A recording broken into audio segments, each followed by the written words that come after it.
Welcome to the Robbins Regional Wrap, your one-stop shop for all your Houston County news. I'm Megan Western. Each week we're taking you through what's happening in Houston County, Warner Robins, Robins Air Force Base, and your very own neighborhood.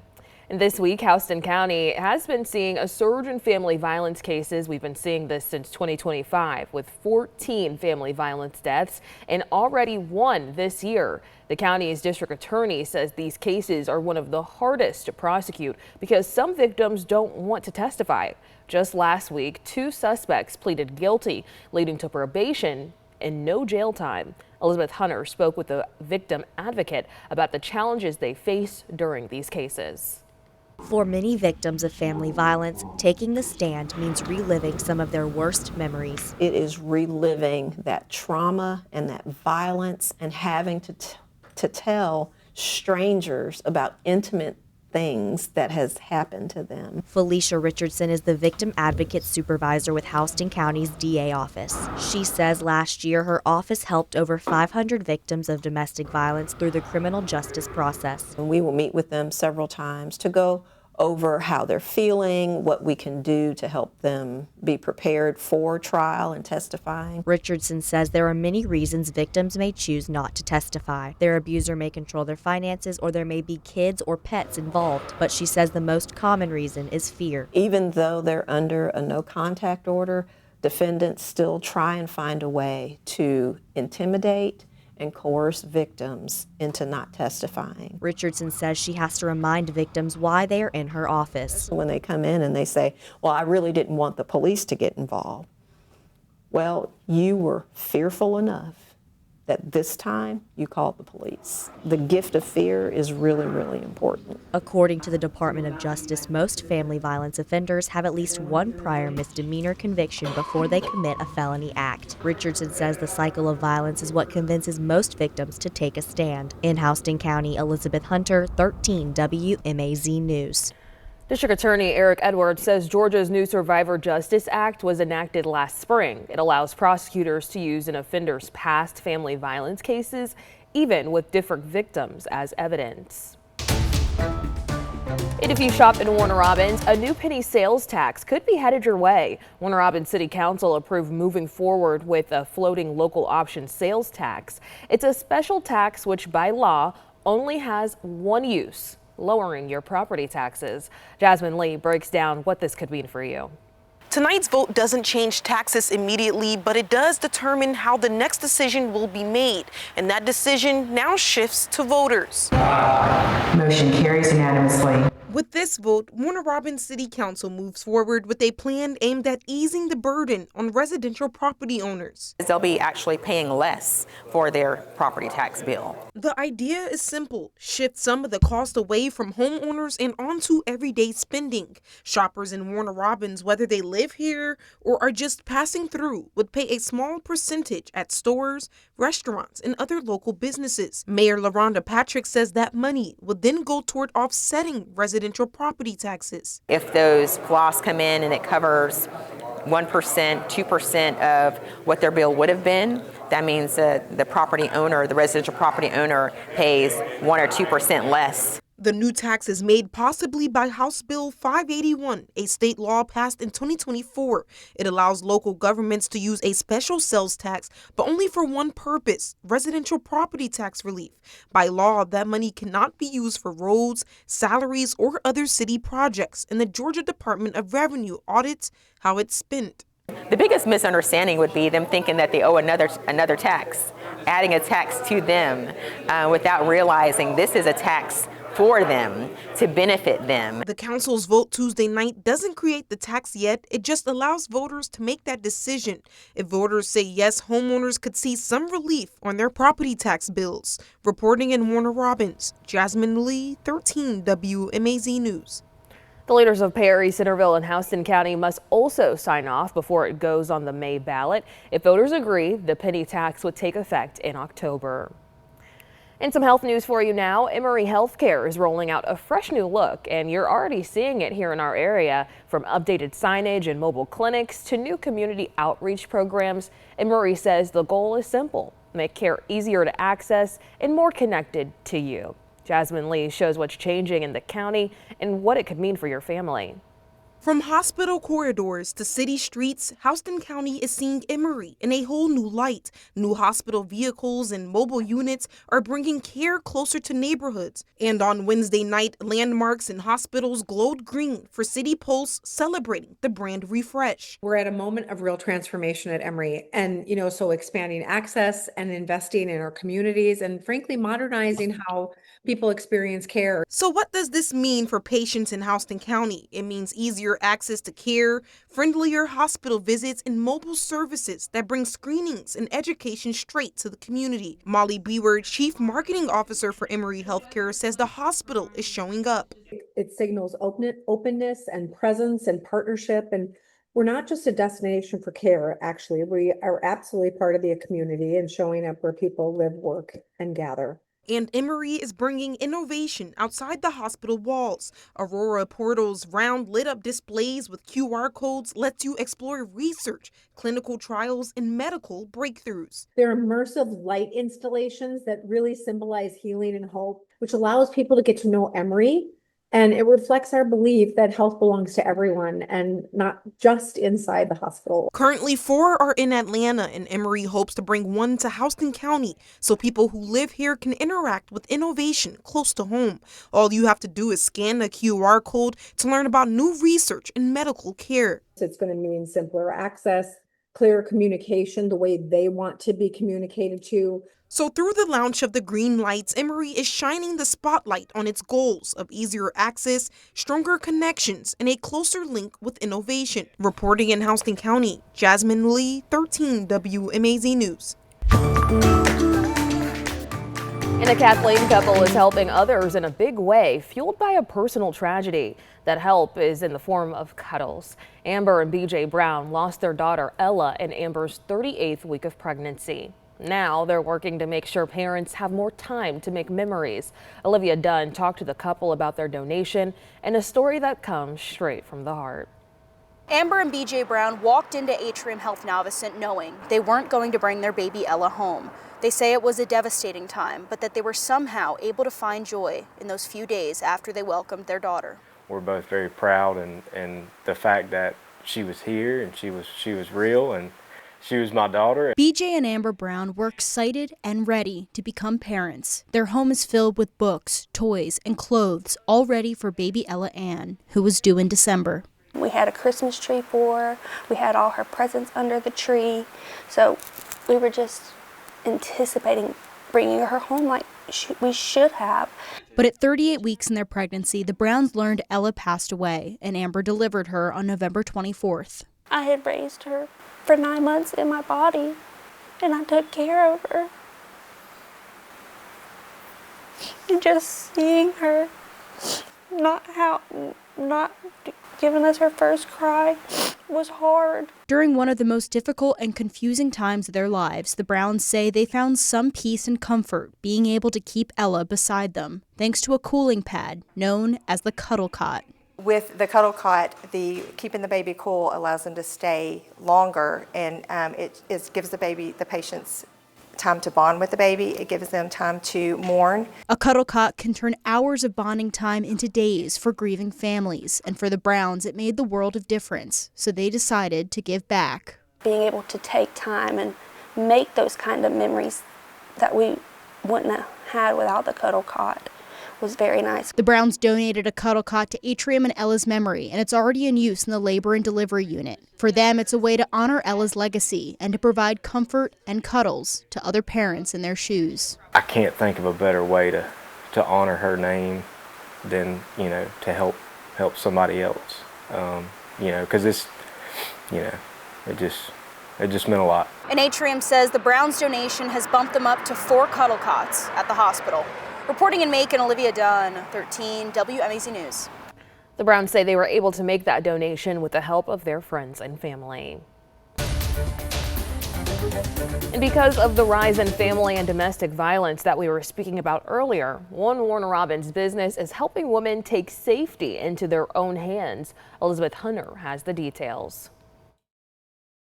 doubled in Houston County last year. It breaks my heart that this is happening in our community. Keisha Bibbs says it is now more important than ever to know how to protect yourself. And we train at least 100 people every year on learning how to use their firearm properly, safely, and responsibly. Bibbs owns a business she calls Responsibly Armed. She offers firearms training for both men and women of all ages and all levels of experience. We know that there are a lot of things that are happening in this world, and we want to make sure that women, as well as men, are comfortable using a firearm. Bibbs says they had an increase in interest from women last year after a rise in domestic violence and homicide cases. Our numbers have grown exponentially. About 80% of our customers are women. Bibbs decided to add group classes for women instead of just individualized training. She says women are asking for training focused on personal protection and confidence. Warner Robins Mayor LaRhonda Patrick says that is why she wanted to get trained. I knew I needed to be able to protect myself and not be afraid of it in cases of emergency. Patrick says she sees this training as a preventative and precautionary measure. Bibbs says she will add more female group classes as interest keeps rising. In Warner Robins, Elizabeth Hunter, 13 WMAZ News. Bibbs says most of their classes happen on the weekend. She holds training and target practice at Eagle Gun Range off Woodfield Drive in Macon. And with the potential for some more wintry weather ahead, it's important to remember that cold weather can turn your backyards into dangerous places for your pets. Even indoor dogs and cats can get frostbite. According to PETA, last year, more than 40 animals froze to death during winter storms. Elizabeth Hunter spoke with a vet about easy ways to keep your furry friends safe. It's too cold for me to be out there. It's too cold for them to be out there. Fur does not protect them from Mother Nature. That is something Wendy Minton knows all too well. You won't have that outdoor animal if it gets too cold. He will pass away from hypothermia. You must take steps to protect these animals. Minton has volunteered at the Houston County Humane Society for 6 years. She says they see animal cruelty cases all the time in the winter, but she hopes things will be different this weekend. If you love your dogs and cats, please bring them in. If you can't bring them in, do whatever you can to protect them. Veterinarian Bernard Hodges says cats and dogs have a normal body temperature over 100 degrees. Anything under that is a sign they are too cold and need to be brought inside. You know, especially when you think the temperatures can be below 20 degrees. If you can, we definitely recommend you bring your pets inside.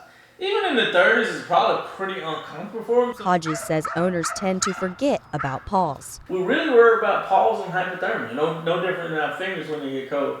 To protect against the irritants, you can put a little bit of pet balm or even petroleum jelly in between the paws, and that helps protect them.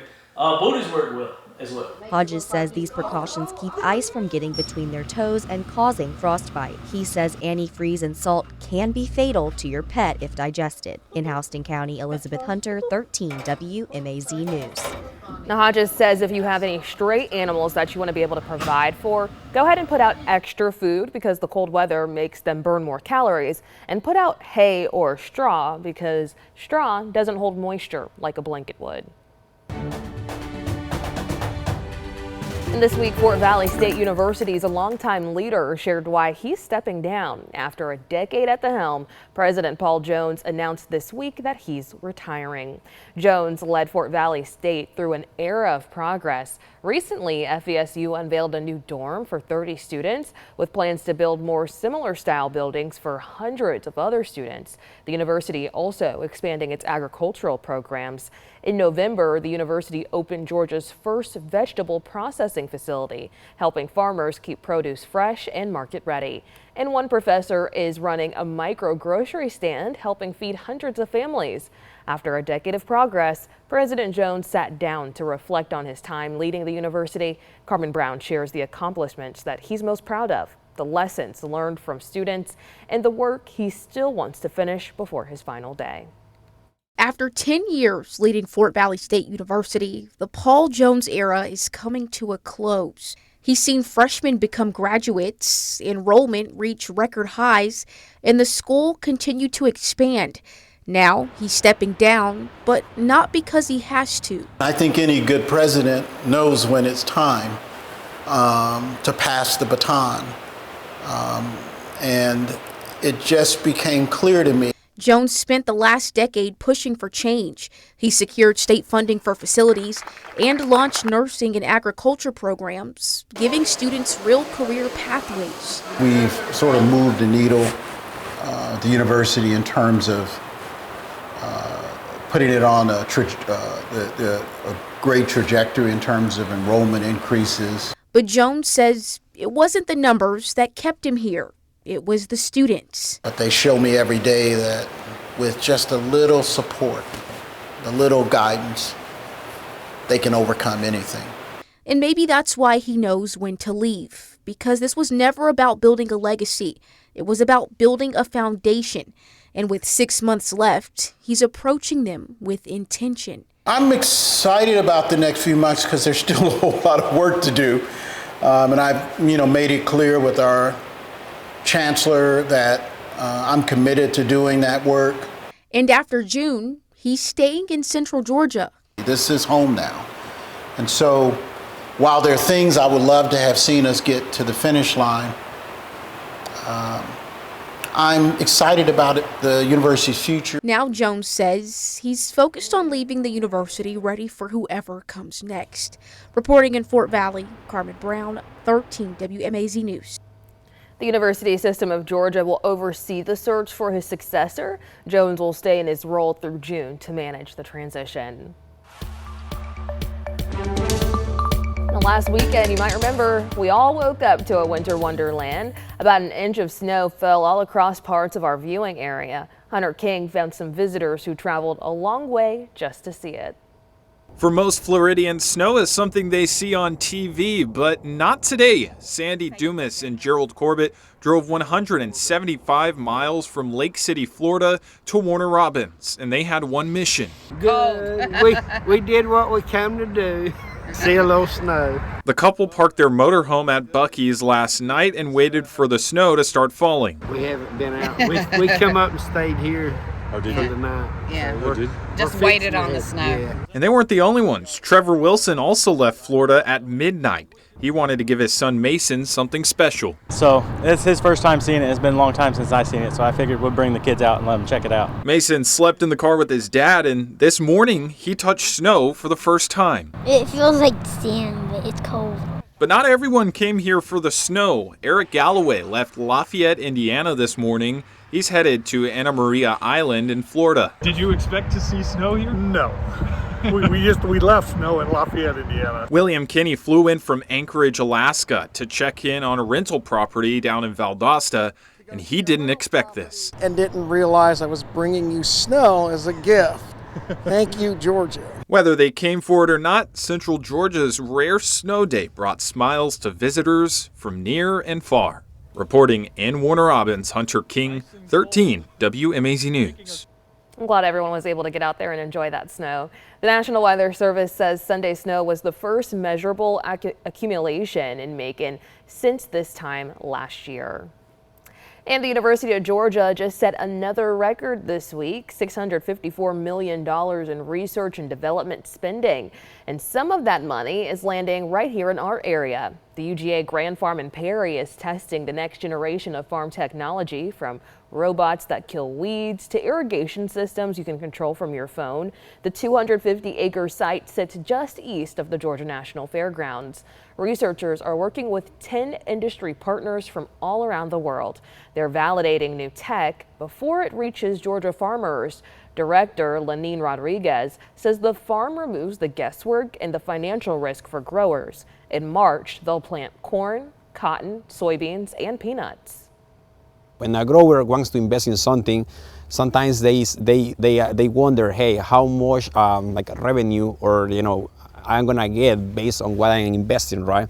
But what we are doing here is we are validating those technologies. The Grand Farm started operations last year after UGA partnered with a North Dakota-based agricultural technology group. The site will host field days this year where Central Georgia farmers can see the equipment in action. And across the nation on Monday, we recognize the life and legacy of Dr. Martin Luther King Jr. In Warner Robins, the community came together for a morning of reflection, unity, and service at the MLK Unity Breakfast. The 29th annual event honored the life and legacy of Dr. King, with the crowd singing "Lift Every Voice and Sing," and students from several Houston County schools also being recognized for their academic achievement and leadership, along with Black doctors, lawyers, and other community leaders. The program also highlighted fraternities, sororities, and civic groups, with entertainment provided by Huntington Middle School Choir. We're trying to make sure that Dr. King's legacy, the history, the things that he did for this country, we want to make sure that everyone will remember that. Dr. King was a drum major for justice, as well as a role model for all of us, that we have something to offer to make a difference, and that we must start by serving first. For all of our Peach County folks and some of you who live in Houston County as well, you'll be headed back to the polls soon. The District 18 State Senate special election is headed to a runoff. None of the 6 candidates received more than 50% of the vote. Now, Democrat Lamario Brown and Republican Stephen McNeil are headed to that runoff. Brown got 36% of the vote to McNeil's 21%.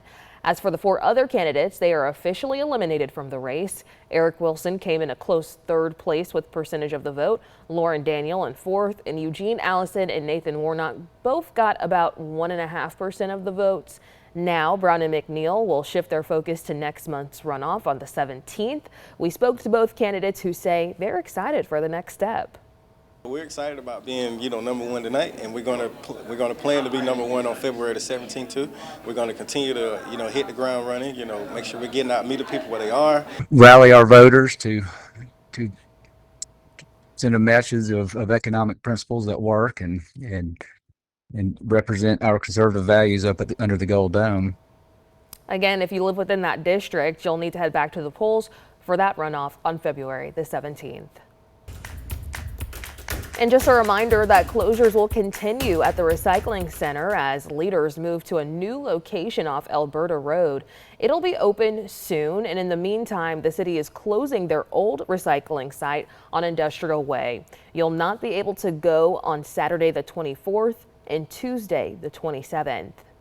And before we let you go, here are some events happening throughout our Robbins region. If you're looking to be active in the new year, well, here's a weekly opportunity for you. Every Thursday night, the Wellston Center turns into a dance floor from 6 to 7:30 p.m.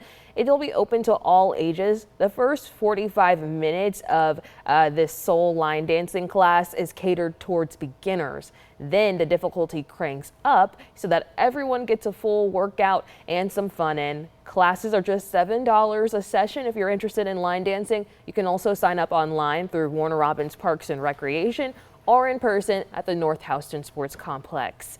And for all of our game lovers, go ahead and mark your calendars. Warner Robins is hosting Board Game Night. It's happening Friday, January 30th from 7 to 9 p.m. also at the North Houston Sports Complex.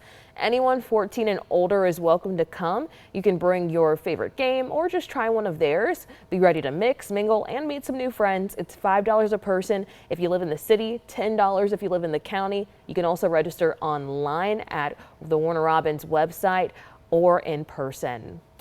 And if the weather doesn't ruin our fun, you can catch Monster Truck Wars at the Georgia National Fairgrounds this weekend. They're taking over the Reeves Arena Saturday, January 24th and Sunday the 25th. Get your tickets on Ticketmaster right now. Alrighty, that's a wrap on what's happening throughout the Robbins region this week. If you have a Houston County story that you want to share with us, go ahead and email us at news@13wmaz.com and make sure you keep coming back each Friday to get all of your Houston County news and the stories that matter to you. Thanks for joining us.